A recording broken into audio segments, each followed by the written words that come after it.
हमें नहीं शिव सो गौरी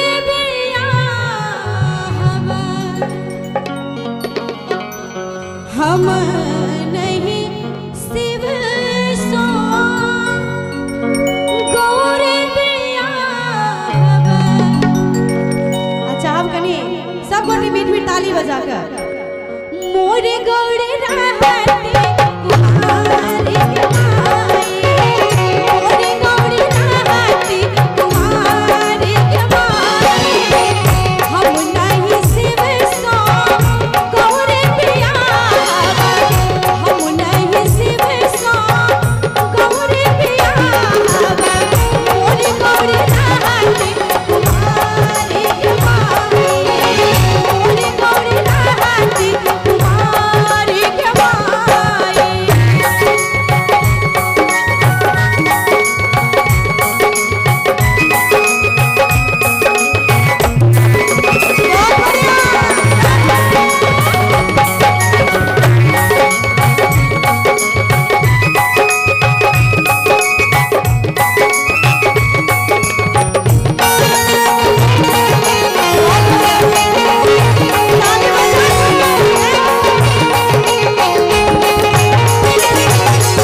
सब गोटे ताली बजाकर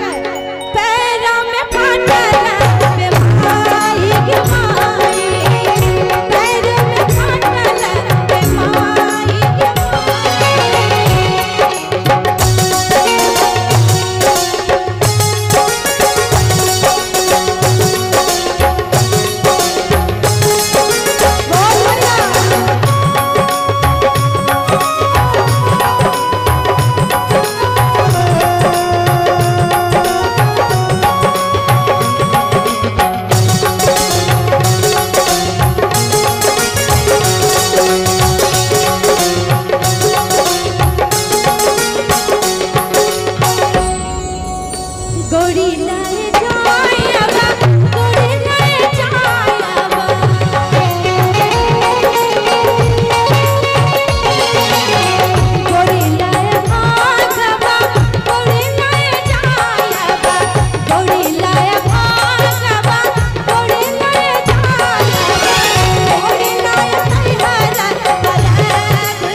के सब गोटे दोनों हाथ उठा ले एक बार दोनों हाथ उठा के ताली के साथ हम नहीं शिव सो गौरी और ताली के साथ मोरे गौरी